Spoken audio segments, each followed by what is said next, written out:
courteously, providing us all with a safe and secure meeting. We want you to know a high level of trust, honor, and respect for each participant. We're not only encouraging to have that frame of reference, but really expecting it. Masters of Evaluation members are focused on elevating their speaking, leadership, and evaluation skills, and doing so without offending others. As Sergeant at Arms, it's also my role to share a few practices to provide us with a smooth flowing meeting. For example, we ask you to silence your phones. We want to see you unless you're moving around, eating, or drinking. So if that is going to be happening, turn your video off, and when you're finished moving around, turn it back on, because we do want to see it. See, not it, but you. In order to make our meeting more interactive, we ask everyone to keep your video and attention fully on. Finally, if you are speaking in a functionary role, we ask you to rename yourself right now, your first name and then your job title, so we can easily identify you and your role. These few recommendations will ensure we all have an enjoyable, comfortable, and memorable visit together. The recording is on. Get ready to grin at the end of the meeting, because we'll have a group photo. And if you prefer not to have your photo taken, simply turn your camera off.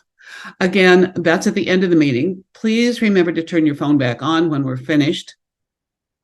If anyone needs an agenda, a virtual background, or has any questions, get to me in the chat and I will find out how to help you and get back to you there. And it's now my usual pleasure to bring to our virtual stage the dynamic and always intentional and fun-loving elected president of Masters of Evaluation. His name is Jon White, and he is down for the count today, friends. I'm sorry to have to bring bad tidings, but our Jon is ill. So Victoria, will you catch us up? Thank you. Thank you, April. Actually, I'm going to turn it over to Sandra, our VPE. Excellent. Thank you. Thank you. And I'd like to welcome all of our guests today. We have a couple guests with us today. And if anybody, we've got all returning guests. Oh, that's awesome. Thank you very much for coming. And, at the end of the meeting, I would like to encourage you not only to give your feedback on today's meeting, but tell us what especially resonated or helped you in your delivery, because we want to continue to offer that type of programming. We have a full agenda today, so I'm going to turn it over to our Toastmaster of the day, who is Helen. And Helen has a very special morning, afternoon, evening plan for us. Helen. Thank you very much, Sandra. Yes, well, good morning, good afternoon, good evening, wherever you may be. Now, for today's theme, over the years, with writing speeches, comparing duties, and tour writing, I've had to draw on descriptive language. So this is where I got the inspiration for today's theme, novels. Now, we've all found those novels that have kept you up late at night, those that have left you distracted the next day, and those that have stirred and inspired you. Now, not only can novels, help you live different lives, they can help elevate your speeches and better connect you with your audience. How? They can enhance your descriptive language. They can demonstrate how you can spark the other senses. And they can help your audience sort of experience your words. I think there is nothing more satisfying than seeing your audience while smiling, while they're picturing the story that you have pictured in their minds. Now, so today, the more we share, the more we can expand on our descriptive lexicons. So when I introduce you to speak through the meeting, I'd like you to share with us either a short caption, a metaphor, or a quote from your favorite novel. And then tell us the name and then why it sort of resonated with you. 30 seconds, no more than to a minute, please. If you don't wish to, just drop me a message in chat and that's fine too. So to start with, I'll start with one of my favourites. Now, this is a book that I have read before, and I'm actually reading it again because of the superb use of language. To the bombardiers, the walled city on its granite headland, drawing ever closer, looks like an unholy tooth, something black and dangerous, a final abscess to be lanced away.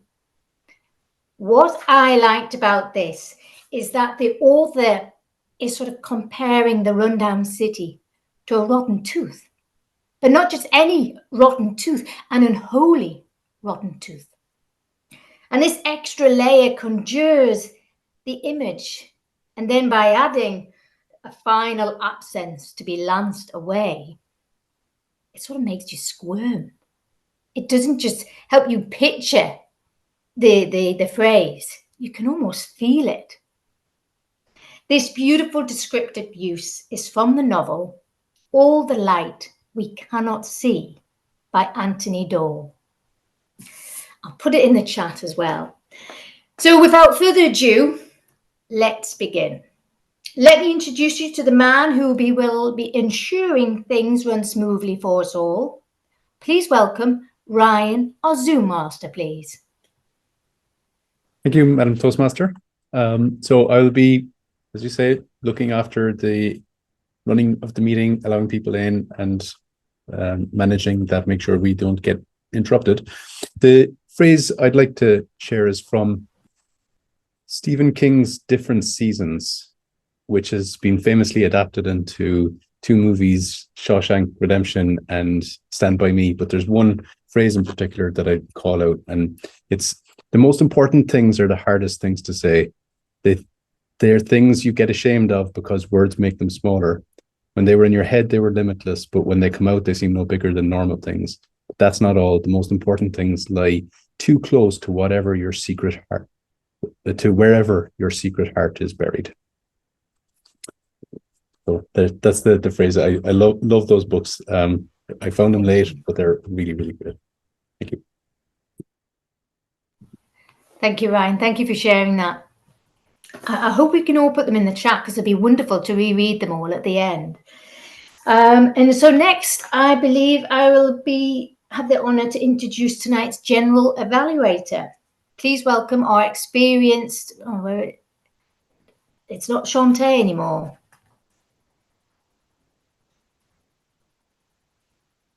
No, I think it's still Shantae. Sorry, Shantae, you're right at the bottom of my screen. Sorry, Shantae.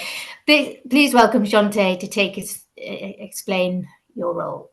Yes. Hi. Good morning, everybody. I'm going to be your general evaluator today. I'm going to have to revisit on the book quotes because I need to think about that for a little bit. But I'll tell you a little bit about my general evaluator role. And then when I come back later with my report, I'll have a really good quote for you. But today, my role is to evaluate the entire meeting. So as general evaluator, my job is already started. I get to evaluate the roles that do not traditionally get evaluated in a meeting. And I have an evaluation team that I work with that we will come back later and we will give you our reports. Back to you, Madam Toastmaster. Thank you, Shantae. And tonight we have our assayer of words, our grammarian. Jesper, please. Hi, everyone. I will start with my quote. Until I feared I would lose it, I never loved to read. One does not love breathing. And that is from To Kill a Mockingbird by Harper Lee. I'll share it again. Until I feared I would lose it, I never loved to read. One does not love breathing. To me, reading is like breathing. I just love to read. So this is absolutely relevant to today's theme of novels. And for the word of the day, following today's theme, let me pull that up for you. It is in my background. It is raconteur, a person skilled at telling stories. I'd like to hear it at least 30 times today. So let's go for at least 30. And as grammarian, we will have a pop quiz to test your listening skills. Back to you, Toastmaster Helen. Thank you very much, Jesper. And now we have our timer. Well, time is the most valuable thing a man can spend. So please let me introduce Vincent. Thank you very much, Helen. Time, yes. How can you measure time? When time is gone, what do you do? Can you recover time? Perhaps you can. Most likely not. I believe, for me, and I read a lot, really a lot. One book comes to mind about its beauty of descriptive language is by a man called Amor Towles. I don't know if you ever heard of him. Amor Towles, and I'll share it later on in the chat, Rules of Civility. And really, his language is just beautifully descriptive. Imagine champagne was being served off little round trays by young unemployed actors with flawless features and the grace of acrobats. Well, there you are. As a timer, I will try to help you guide you along your speeches so that you don't have to look at your own clocks. If you reach the minimum time, it will be a green card coming up, a green background. If you are sort of halfway through, it's going to be amber or yellow. And when you reach the end of your allotted time, it will be red. Having said that, you will have 1 to 2 minutes for table topics, for your impromptu speeches, and 5 to 7 minutes for your normal speeches. Thank you, Helen. Thank you very much, Vincent. Thank you. So now we have our first evaluator, Judith, who will be evaluating our first speaker. So please, Judith, acquaint us with our first speaker, please. Thank you. Before I do, I just would like to join in with the book I am actually reading right now. It's always my favorite book, the one I read, and that is Damon Copperhead by Barbara Kingsolver, who is a phenomenal raconteur, as many of you may know her writings. So back to my evaluation. So I am evaluating Tamara Evans' speech, and here is her introduction. She is from Ukraine and used to be a teacher, and now she's a member of Schilling Speakers. The speech is titled, "But Silence is Golden." The purpose is to inform and to inspire.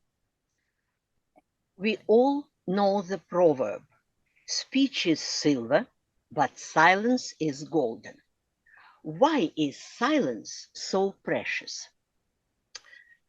A grandmother in an Indian tribe instructed her granddaughter, "Don't ask questions, just watch silently, and you will learn everything you need to know."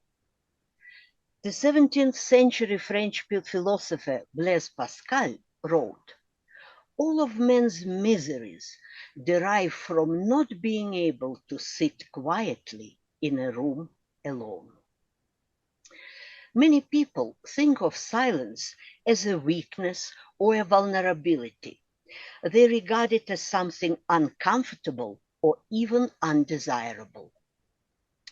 But what if we look at silence as one of the ways we nurture a sense of wonder, as the music from the spheres above, as one of the soul's languages of love? Don't you agree that every person needs and deserves the moments of silence to relax, to ponder, to feel inner peace? Among the mysterious poems of Emily Dickinson, I found such lines. The soul selects her own society, then shuts the door. On her divine majority, obtrude no more. We need to cultivate silence in order to better understand ourselves and each other. Our world is so noisy today because people are desperate to be heard. And silence can be looked at as a gate to better relationship. Are we good listeners? The art of listening requires silence. When we listen quietly to the nature around us, to our own heartbeat, breath, and thoughts, we learn to understand ourselves better. Besides, we can give others the gift of listening by being silent. We never learn anything while we are talking. We get engaged and enthusiastic, and we forget to listen and to pause. Pausing for a fraction of a second can bring a remarkable impact, forcing the listeners to focus on what is not being said. Silence can be eloquent. It serves sometimes to approve, sometimes to condemn. There is a mocking silence, a respectful silence, a forgiving silence. I'll tell you a story to illustrate this. I'm a great lover of symphony music, and I used to go to concerts in Kiev Philharmonic Society pretty often. Once, a Ukrainian orchestra was to perform a famous Rachmaninoff symphony under the direction of a renowned conductor. The concert hall was packed. The lights were dimming. The hall became dark. Conversation subdued to murmurs, then whispers, then silence descended. The celebrated maestro came on stage greeted by a tumult of applause. He bowed, turned to the orchestra, and when the silence became complete again, he was poised to start. He stood like that, immovable, for a few seconds, giving both the musicians and the audience a chance to prepare their hearts for a musical magic. That silence was conveying the orchestra's eagerness to play and the public anticipation to listen. Suddenly, somebody in the audience coughed, clearing his throat. Just once, but it was enough to break the spell. Maestro dropped his arms. The silence still reigned in the hall, but its meaning has changed. It was now transmitting the conductor's indignant message. How do you expect me to start after such a rude interruption? Maestro was noiselessly pacing the stage, taking his time to calm down. The synergy of the whole auditorium was silently imploring the conductor to forgive the guilty man and not to deprive everybody from the opportunity to hear Rachmaninoff's masterpiece. Maestro slowly resumed the podium and raised the baton. The audience was given a second chance. From being tense, the silence was gradually turning into a grateful one. Finally, the conductor signaled to the orchestra, and a cascade of passionate, tragic chords filled the air. Conclusion. Silence can offer many advantages, and many famous people made remarks about silence, such as, silence is the most perfect expression of scorn.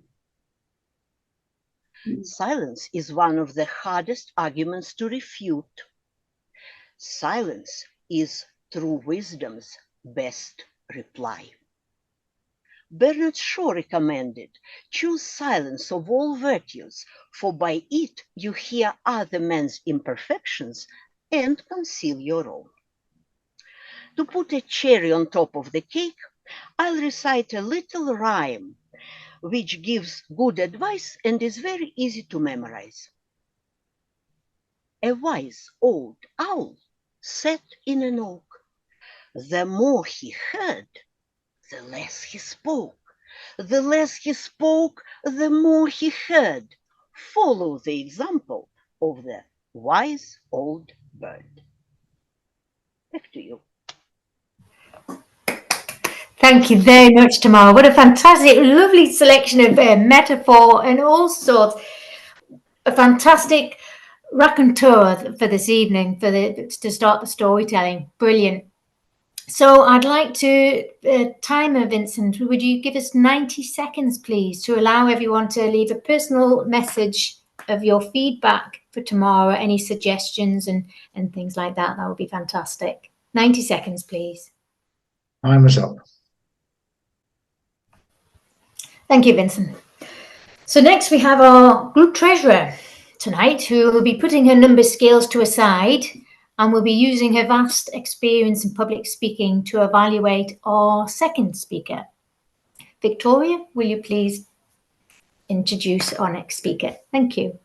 Thank you very much, Madam Toastmaster. It is my pleasure to introduce Sandra Savage, who is speaking today. And her speech is titled, Your Path to Mentoring. She asks us to ask ourselves a question. Do you remember the first time you walked into or logged onto a Toastmasters meeting? At Adobe, Sandra nervously took the plunge to join their club because a member came up to her and offered to be her mentor. Now, 35 years later, Sandra, a Pathways evangelist, is working with her 24th Toastmaster mentee. She has always enjoyed working with first-time Toastmasters, as well as those planning to build a professional speaking or coaching business. Over the years, she has collected the best practices for working closely with each one to achieve their goals. She'll be sharing with you the benefits of being a mentor or working with a mentor, and has some creative ideas to make the relationship mutually beneficial. Please put your hands together and welcome mentoring leader Sandra Savage in her speech titled, Your Path to Mentoring. Thank you, Vicki. You know, 35 years ago, the way that my mentor worked with me is completely different now. And just like my favorite book that Jesper referred To Kill a Mockingbird, what I loved about that book was that Scout told the story from so many different perspectives. And that's what I've learned about mentoring too. Every person is an individual, and you can't have a cookie, in my opinion, cutter approach to working with your mentees. And you know what? The way that we communicate and lead has changed as well. So there's been a lot of different things thrown into how you would best go about being a mentor. I've made quite a few adjustments. I'm looking to make a few more. And what I want to ask you all is a favor. I do have a 3-page handout that you can't see because of the virtual background, but I do have a 3-page handout that you can feel free to use and steal from if you want to, or adjust your mentoring or become a first-time mentor. And becoming a first-time mentor is probably the scariest thing ever. I have a recommendation. How many of you have already mentored somebody? Awesome. This is going to be so easy.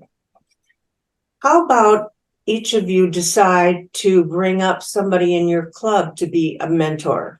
Someone who's a little concerned, scared about taking on the responsibility or knowing what to do.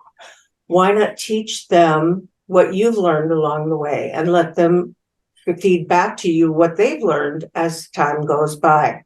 So do me a favor, write down any ideas that you have for new techniques or tools or resources for mentoring that I don't cover, and share them with me, because I want to keep adapting what I do. I really enjoy mentoring. I find it very beneficial. I learn probably as much from them as they get from me. But what I start off with is listening. And then I just ask a boatload of questions. And Vicki has been in one of my sessions before where I just probe and probe and probe and try to find out what they want to learn and why and how they're going to use it. And then being a Pathways ambassador, I also help them individualize their path to meet their personal goals. So you've started out as a mentor. You've been asked to mentor somebody.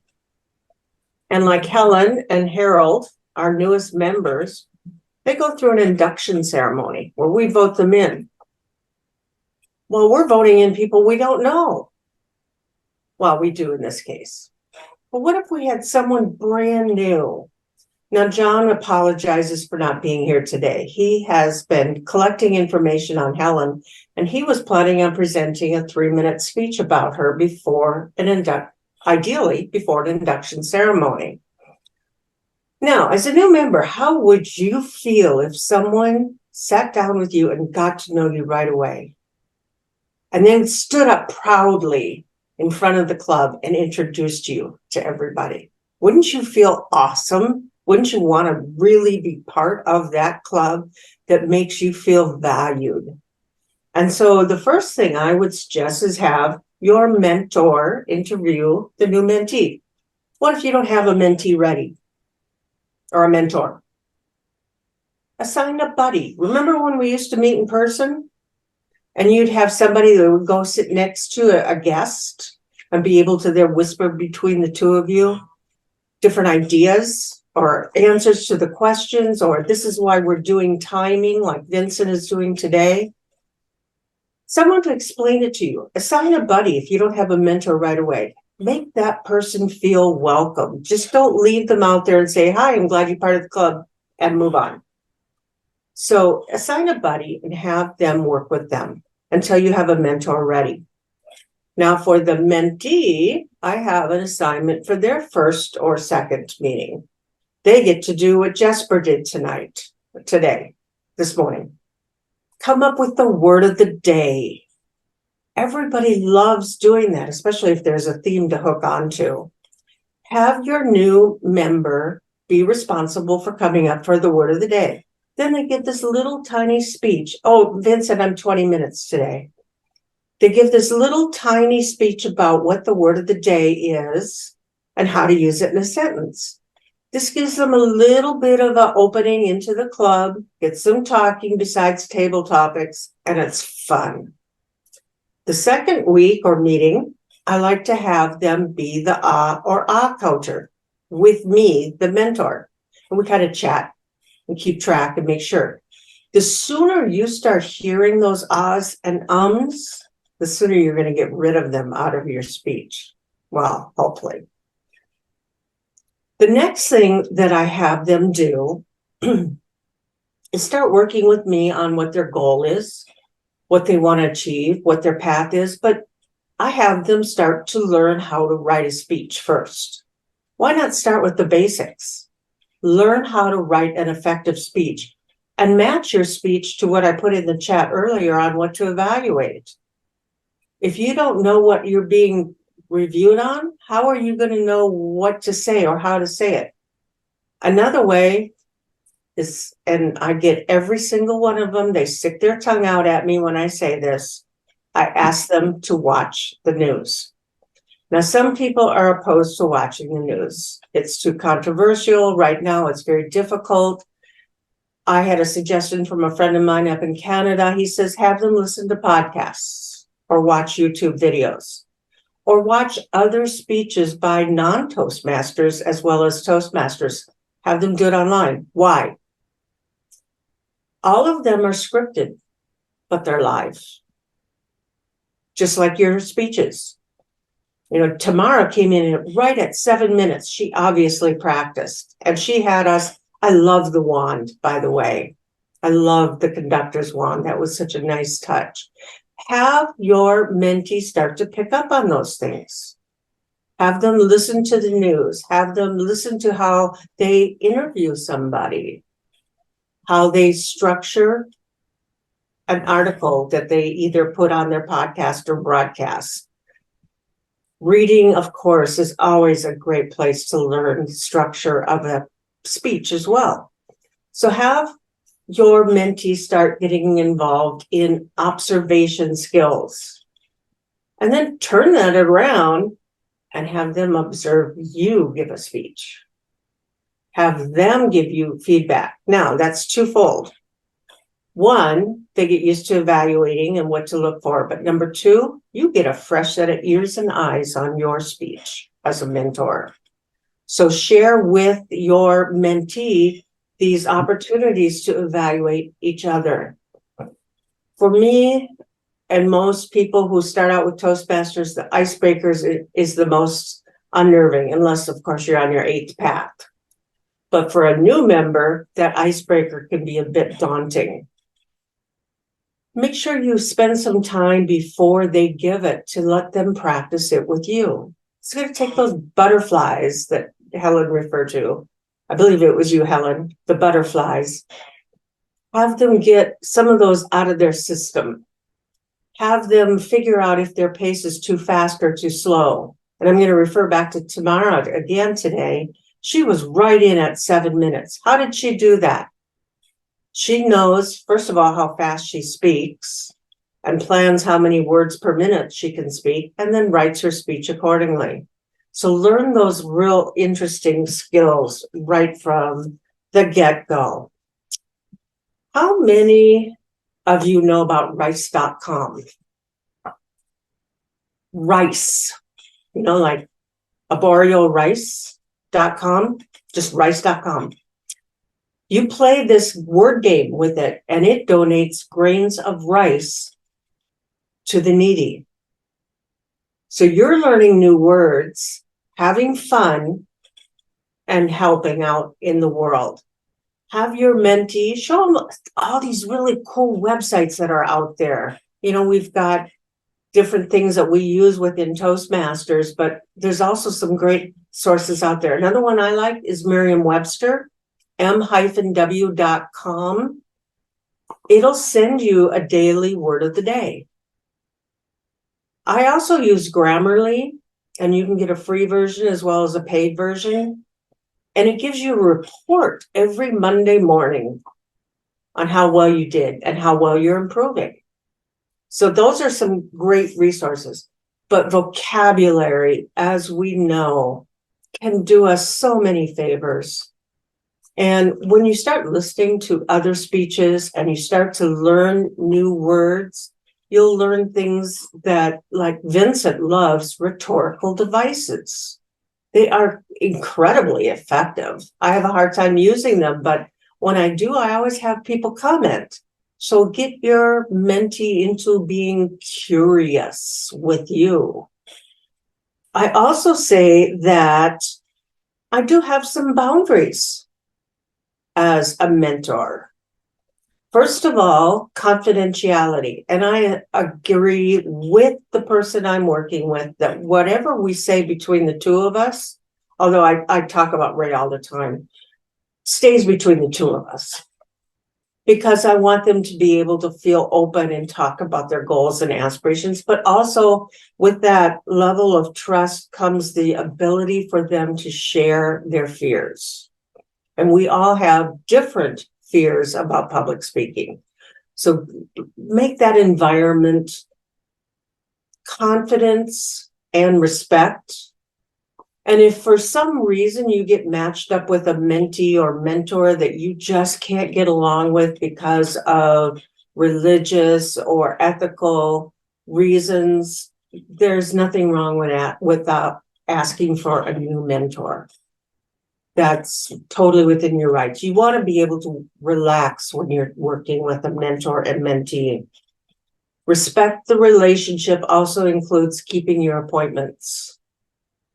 I'm mentoring, I have my virtual screen on so you can't see it, but Ray, I have 7 clocks, as he knows, behind my head. And one is for each time zone, but I put their name because I am time zone challenged. And I'm working with so many people across the world thanks to Zoom.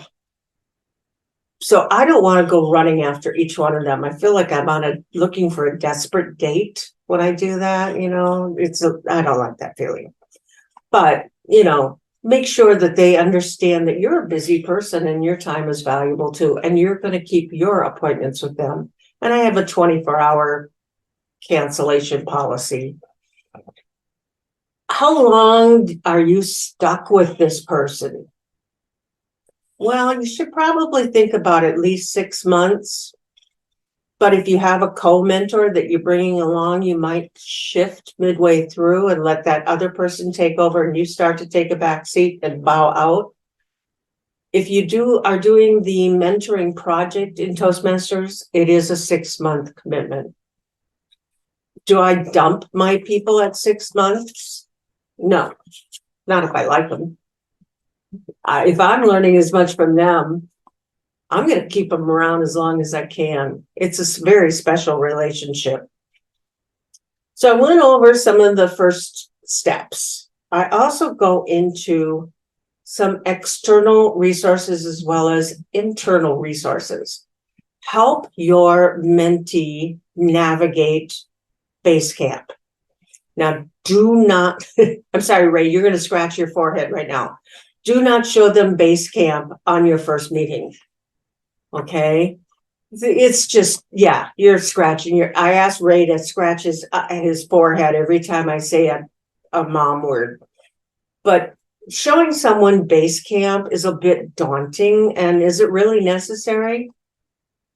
The first level in every single path is exactly the same.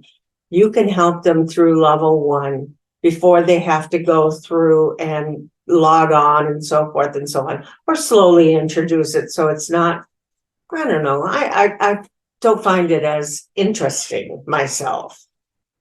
I also give them all kinds of resources like the Pathways catalog.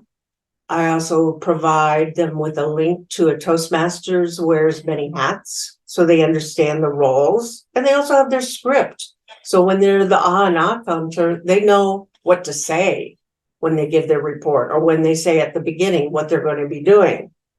I have a whole list of things like get them involved in table topics and give them some links to those great articles on the Toastmasters website on table topics. Get them to also, what was the other thing I was going to say? Their bio. Help them write a bio, and then share with them, if you haven't got it already, I'll put it in today too, how to write an intro. An intro is interesting. A bio is snore. And so you don't want to get your audience snoring before you say your first words as a speaker. You want your introducer to get everybody excited. And then also have all kinds of other resources like the timer backgrounds that Vincent is using today. I also have a list of great speeches that I've started to collect. Some of them are by Toastmasters, and some of them are basics on how to start a speech, how not to start a speech, how to start a presentation, how to work with Zoom, and then just inspirational things. And finally, the last thing I want to bring up is I encourage my mentee, especially if they're first time in Toastmasters, to figure out who they want to sound like.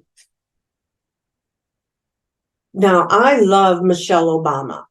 I could listen to her joyfulness and intelligence all day long, but that's not my voice. I'm not Brene Brown either. I would say I'm a female Simon Sinek. Figure out who you want to be when you grow up as a speaker and start to emulate them. Also, the most important thing is showing your mentee how to evaluate others, what to look for. And they're going to gather not only who they want to be when they grow up, but what works in a speech, what doesn't work. And that's why evaluations and this club is so important to me. Now you get my testimonial, Vicki. This club is important to me because we care about each other. And we're friendly enough and caring enough to provide feedback that's going to help us get better. Evaluations will continue to evolve, just like communication and leadership and mentoring. And so learning to adapt our listening and sight and what hits us in the heart, what gets into our head, how a message is delivered. That's why a club like this is so important to me, because I'm getting the feedback I need to be able to improve my speeches and mentor more and more people around the world. Back to you.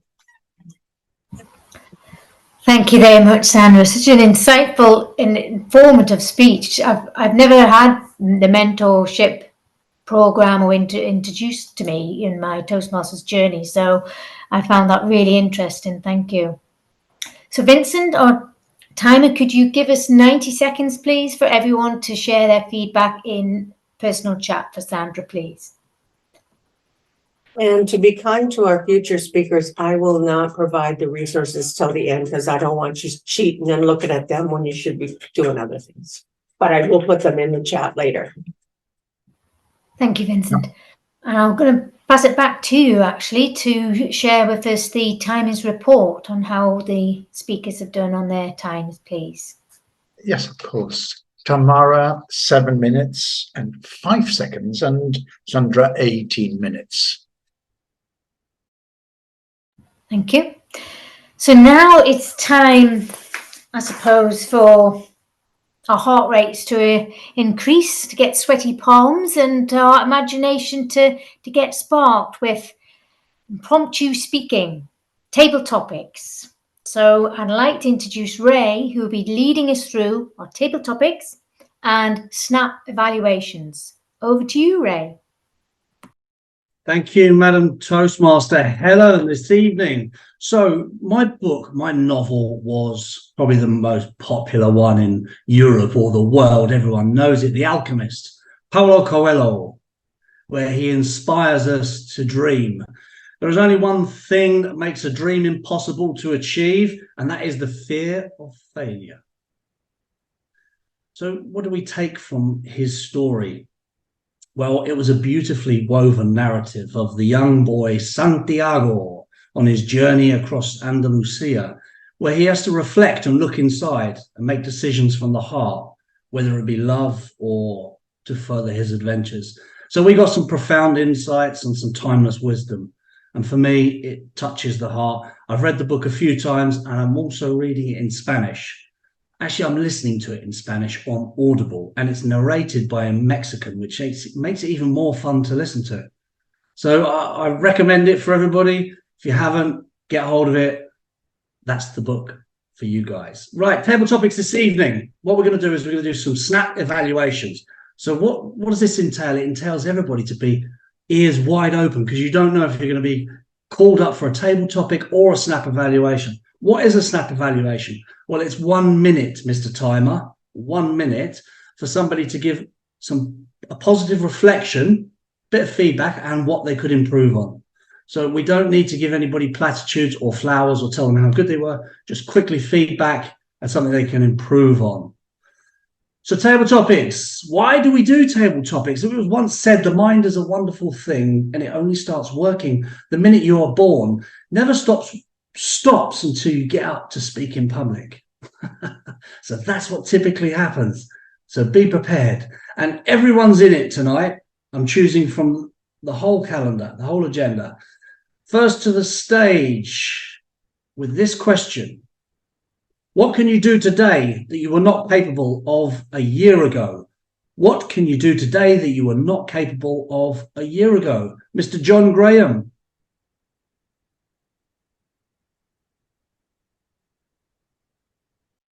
Thank you, Mr. Tabletop Master. That's a very good question. And I think when I think back to a year ago, I had not yet started the new club, Rotostados. And I didn't know how to start a club. I didn't know how to recruit members. I didn't know what a demo meeting was in Toastmasters. And I had to learn those things. And I had some very good mentors, Sandra, that called out to me and allowed me to improve myself and learn. David Kitchen was one. Shantae helped me a few times. So there are a lot of people that are other Toastmasters. So when you think about what the other thing that I really have learned is the qualities of leadership. You know, the fact that it's important to, as Sandra says, listen more. You know, the more you listen, the more you learn. Was that for you, Tamara? In any event, that's part of what I learned in this process, and those are things that I did not do well at all last year, and I'm doing better now. Thank you. Thank you, John. And preparing for a snap evaluation, our second raconteur this evening will be Mr. David Ryan. To the stage, please.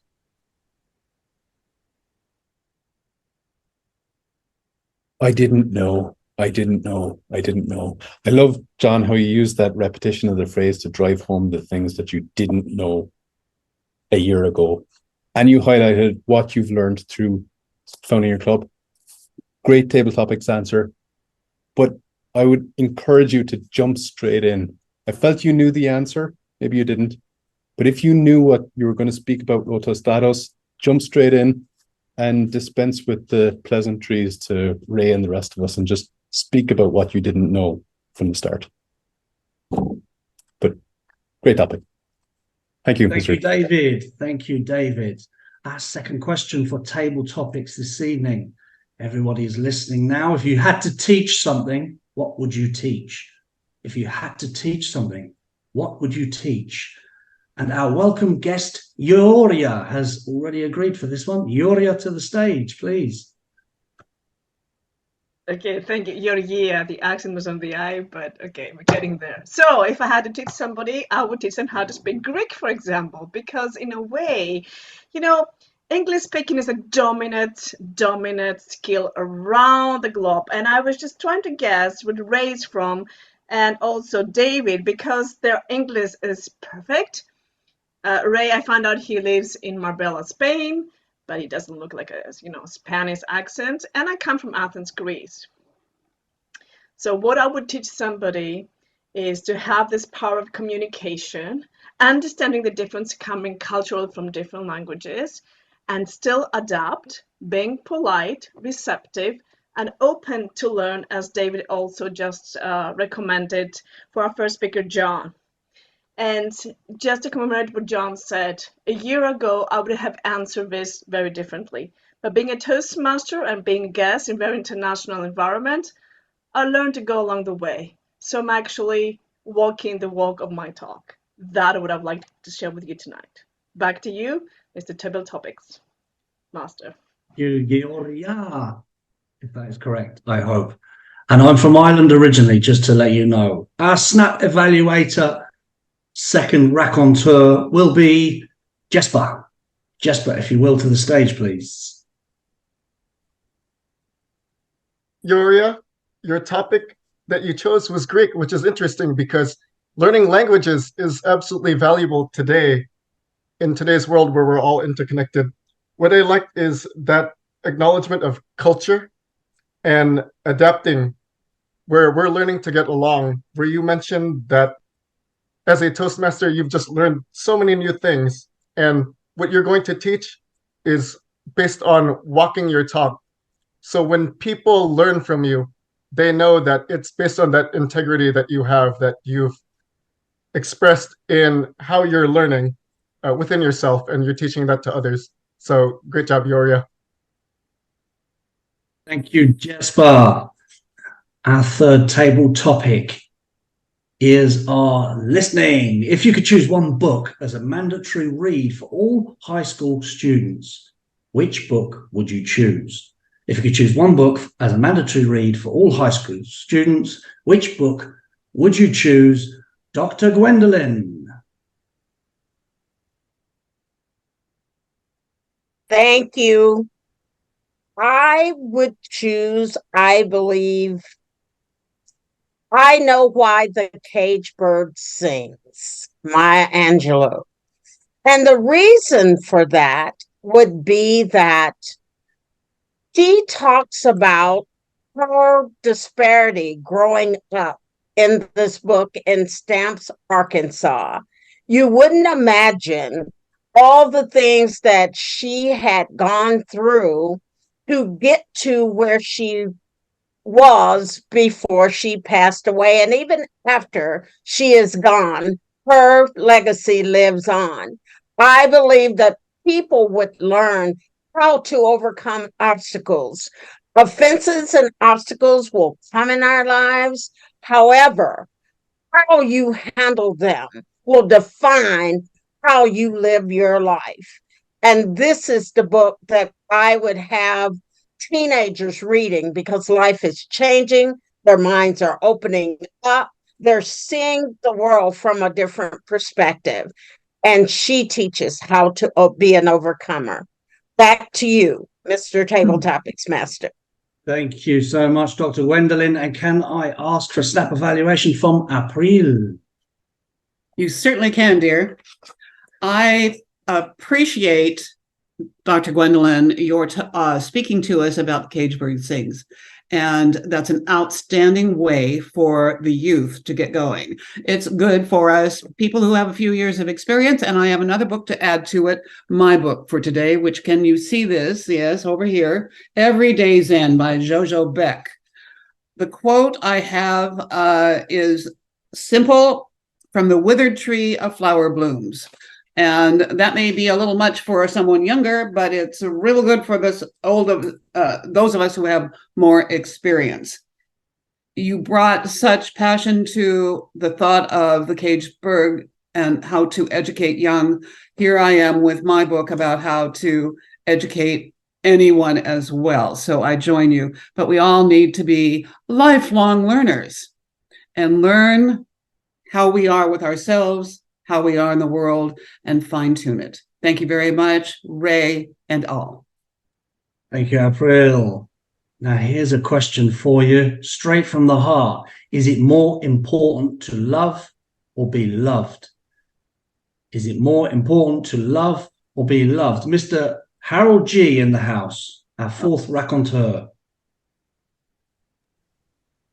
Thank you, Mr. Table Topics Master, for sharing that question with me, because you must know I'm selfish. And I believe, yes, I want to be loved, but it's much more important to love others. Why? It's more important. That eventually cycles back to you. Have the energy to appreciate others, be kind to others, show good manners, and be courteous. Yes, being courteous is not weakness. I used to tell my nephew, you love the Godfather. Did you think he was weak? He was very courteous, wasn't he? He invited his friends over to his home. Of course, after dinner, he would say, tell us one of his henchmen will kill him 3 years from today. But he had a good dinner and he was very courteous. Be courteous, be good, extend yourself.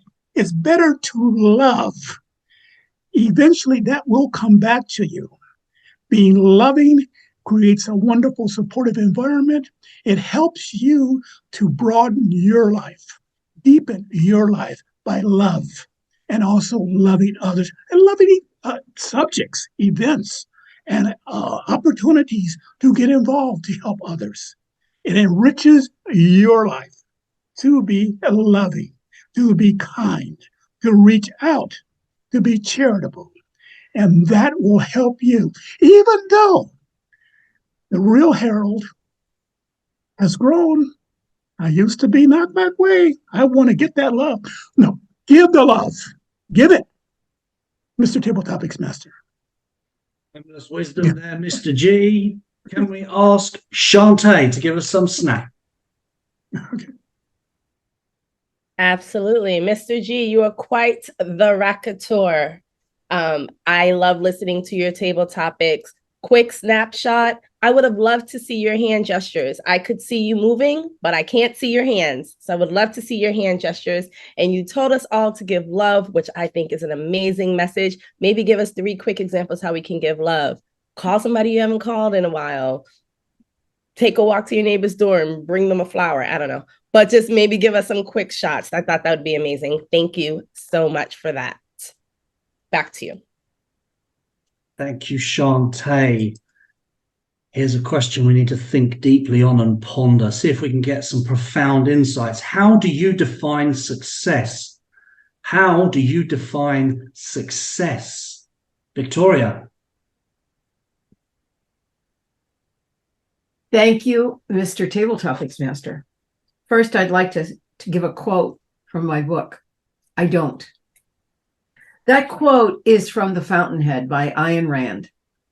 And in it, she discussed, the story is Roque, who is an architect, and his chief antagonist, Ellsworth Monkton Toohey, was against him. And when Rourke was asked, what do you think of him? He said, I don't.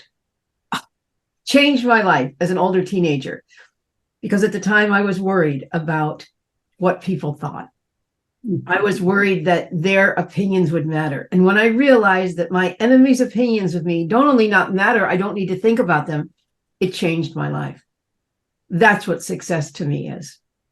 It's not caring about what others think who I don't care about. It's not easy to be successful. Money can define success.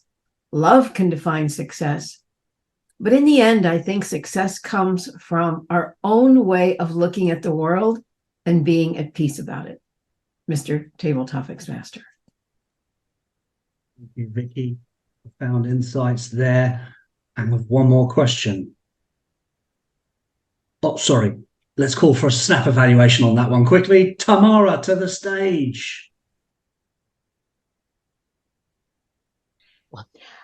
That was wonderful. It resonates with my opinion as well. Besides why I raised my hand, because my quote, which I didn't have a chance to share with you, but I prepared, is about success.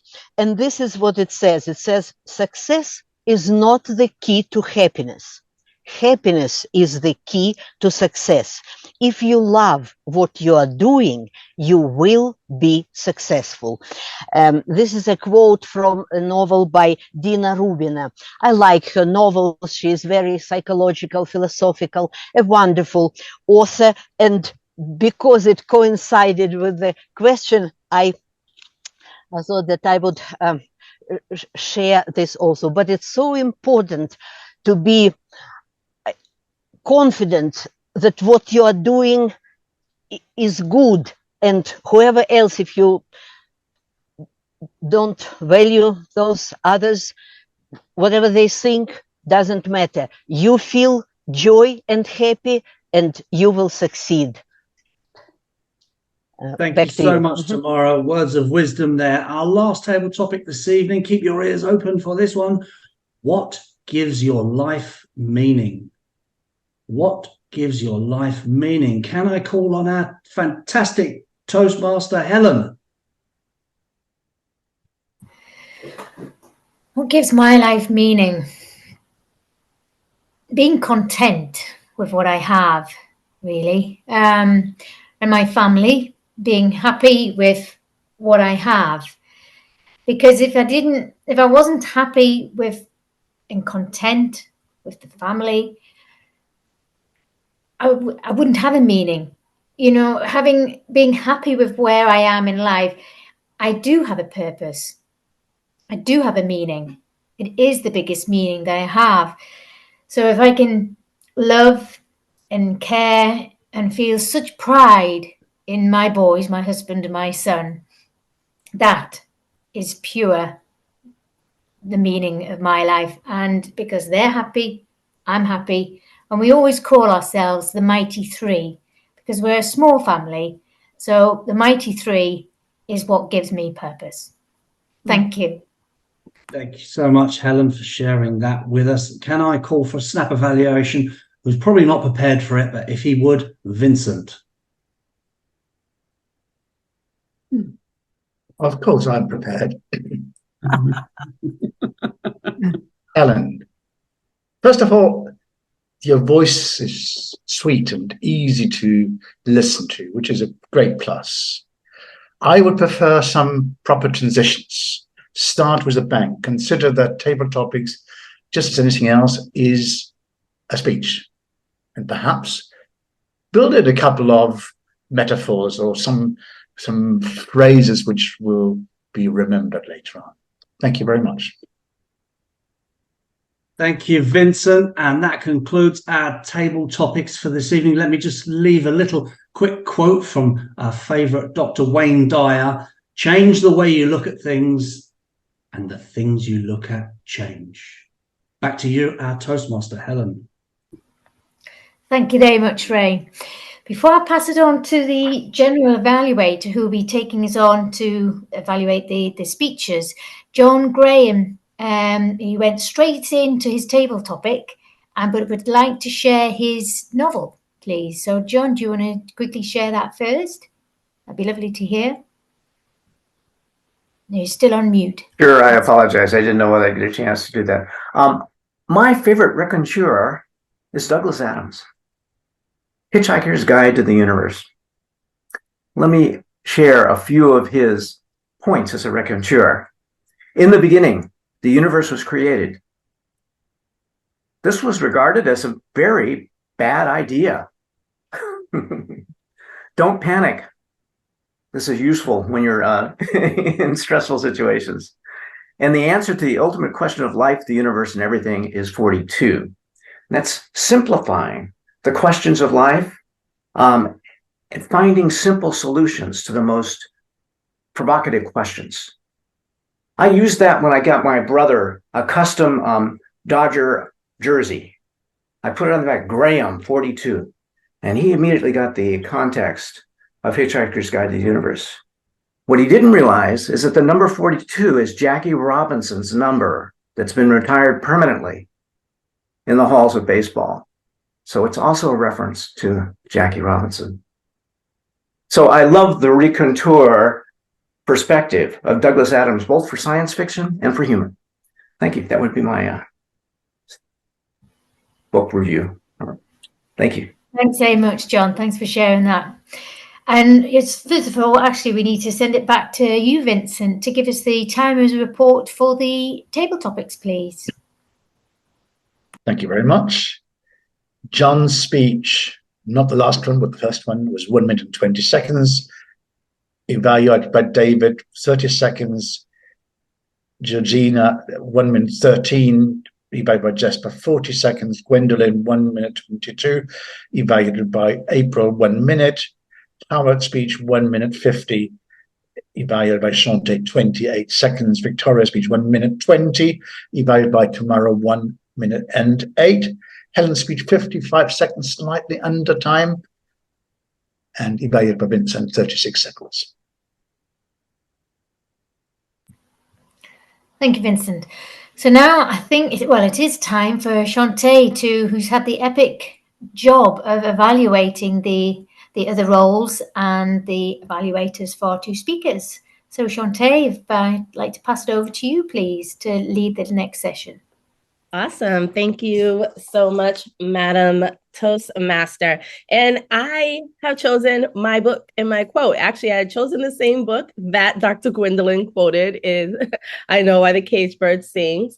And the quote was, anything that works against you can also work for you once you understand the principle of reverse. And so I love that quote. It has helped me through many situations that I found quite challenging. And so I will put that in the chat. So next up, we have our evaluation portion. The first evaluator will be Judith Ferber, who will evaluate our speech by Tamara. Judith, you have the floor. Thank you, Madam G. And Tamara, for your speech.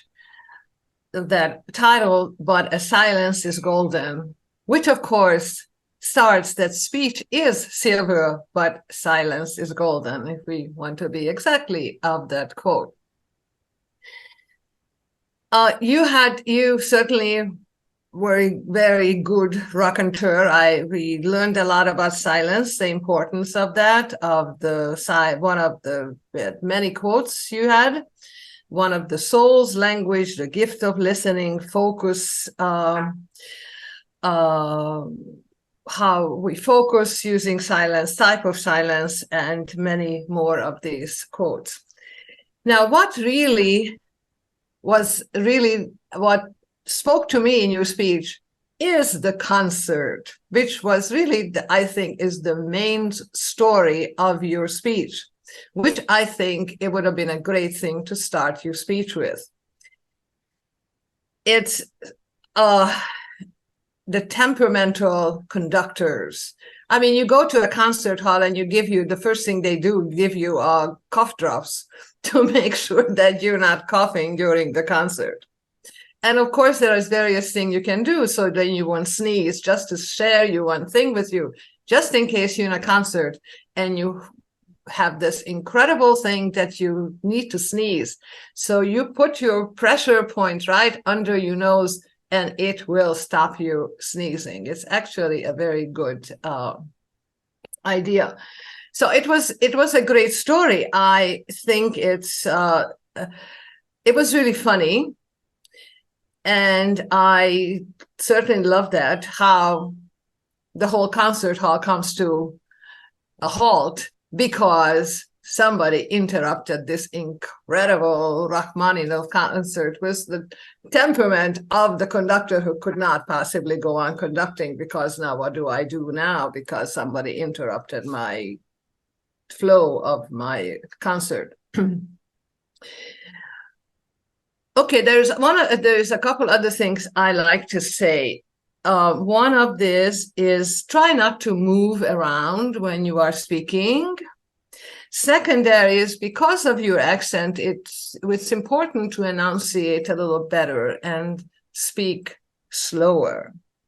And if you have a text that you are looking at, then try to put this text front of you so then you don't end up looking for some things, the text to read.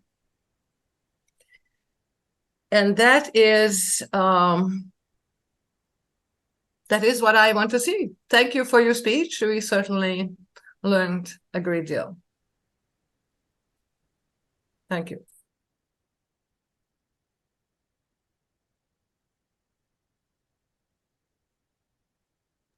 It's back to me. I was like sitting here waiting. Thank you, Judith, for that amazing evaluation. Next up, we have Vicky Trabash, who is going to be evaluating Sandra Savage. Vicky, you're up. Thank you very much. Thank you very much. Dave, I'd like you to pin Sandra next to me. So thank you, Madam Raconteur, for that great speech. You gave us so much to think about. I want you to think about how we can retain it all. That was a 20-minute speech. My apologies as your GE for not mentioning it. That would have helped our timer to get him ready, because he had no idea that the speech was 20 minutes, and fair enough. He should have known. And my apologies for not bringing that up. Oops. I like the way you opened and you talked about how awesome this would feel, to feel good as a mentor. Your tips were all over the place. There are so many. I'm very interested in who remembers what from this. You mentioned your handouts. I would mention those a few times. They would really help us. And by helping us, they would help us remember that you don't have to write all this down, that I'm going to hand it out. I'll wait till the end of the meeting, but it's there for you. That would really help. I'm really curious, and you can come off mute for a moment, and we got to talk quick. I don't want to run out of time. I've only got 2 to 3. How did you structure this speech? What was your format for structuring it? I was trying to go from beginning to end, the beginning of the relationship towards the conclusion of it. All right. That would be helpful for us to know. I wasn't sure where we were going. You jumped around a bit, and near the end, you got into speech writing, which I wasn't sure how that related to being a mentor, unless you said, as a mentor, what kind of questions do you ask? You said you ask all kinds of questions, and you're excellent at asking questions. Give us some examples. Because if I'm a new mentor, I don't know how to be a mentor. I don't know what kind of questions to ask, that we withhold judgment, that we try to be supportive. Those sorts of things would have made this even richer for me. I love the way at the beginning when you said to everyone, write down some ideas. I would suggest you had enough time that at the end of the meeting, you go to gallery review and you say, now, I'd like some suggestions. The way to do that so we don't have crickets is to seed the audience. You could have called somebody and said, hey, will you give me an idea for mentoring? I'm going to call on you. That would have made it more interactive, which I know you love. I am thrilled you didn't have PowerPoint. You are the PowerPoint queen, but I loved looking at you through this whole thing. Well done. Great resources. Like when you brought up rice, like, what's that? Great idea. And I think those resources are listed in your handouts. Wonderful job. Thank you for your wisdom. I appreciate it. Thank you. Thank you, Vicki.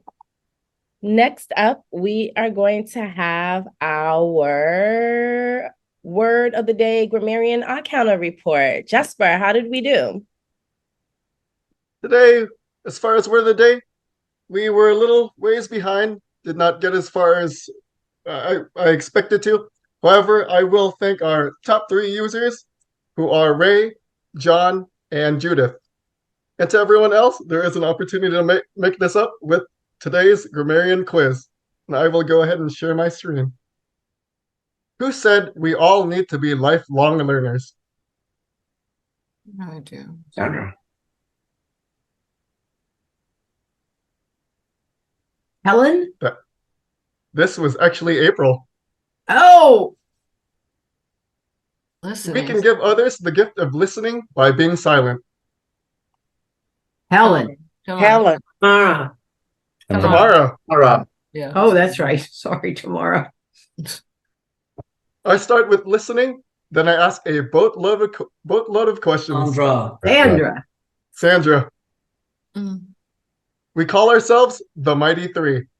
Helen. That's Helen. That was Helen. You told us how to give love, which is an amazing message. Harold.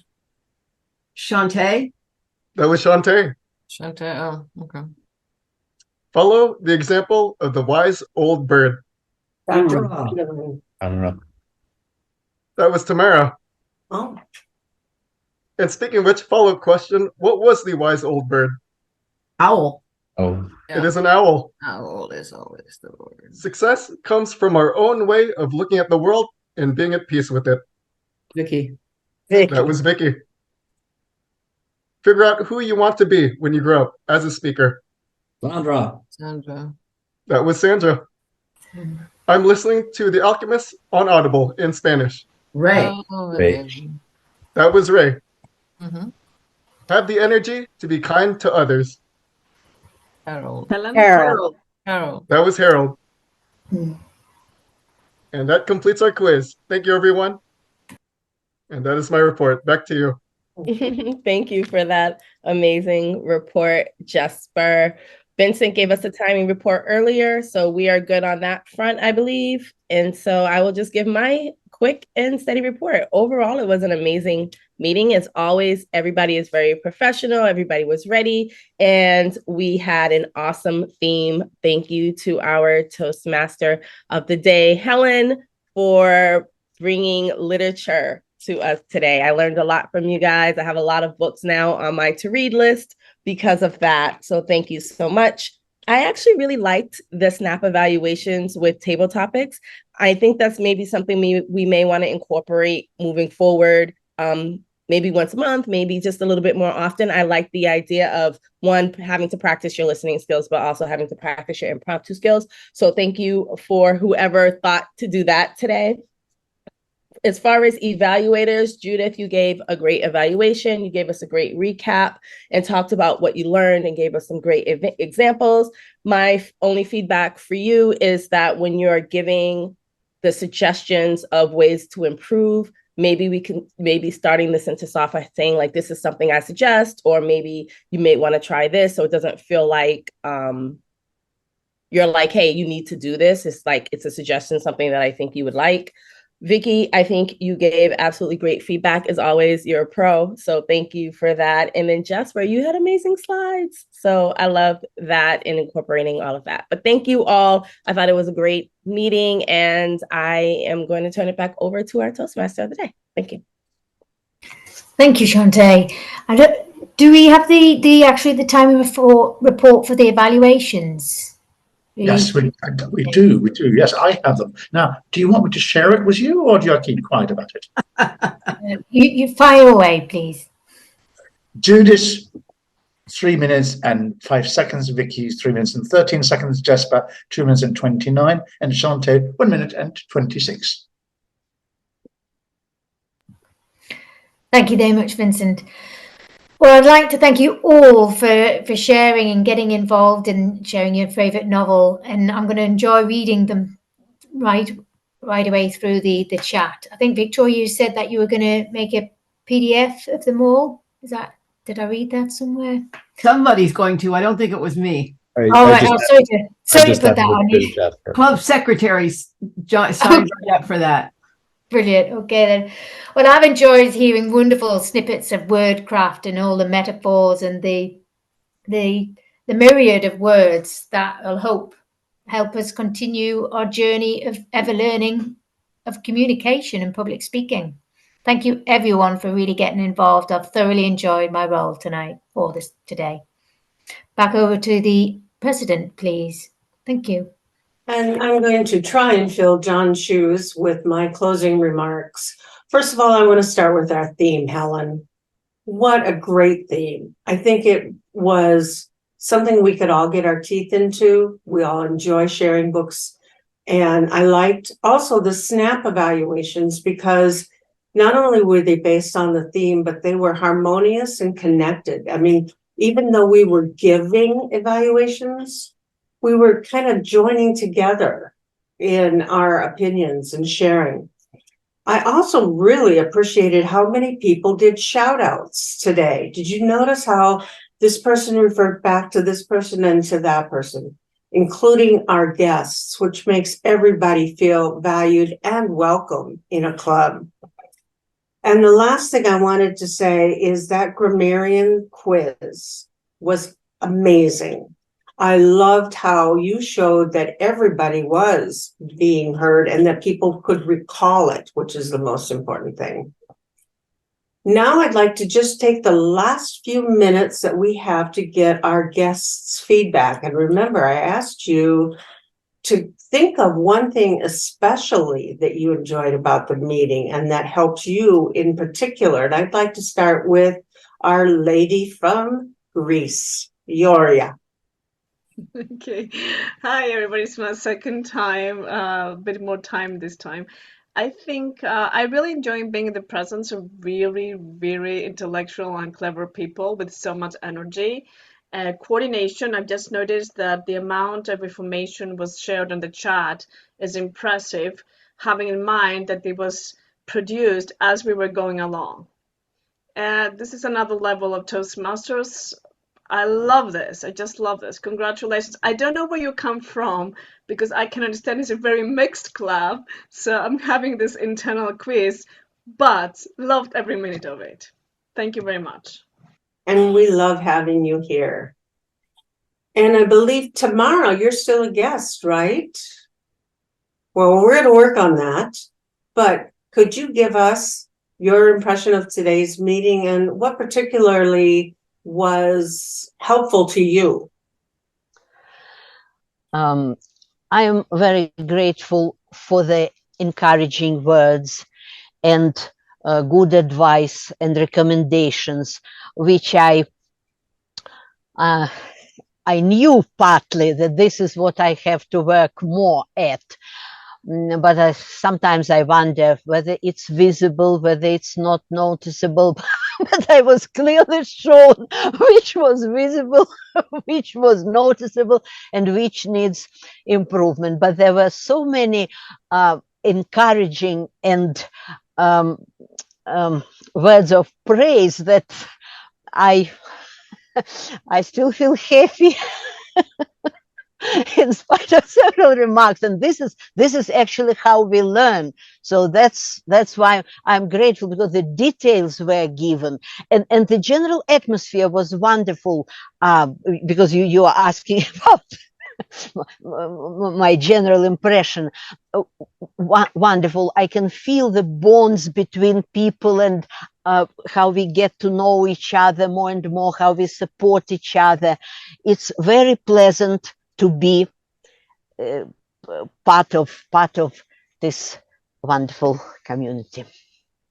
Well, thank you. And please reach out to any one of our executives, club executives, for any questions you have about our club, as well as to Vincent, who is our Vice President of Membership, if you'd like to get those details.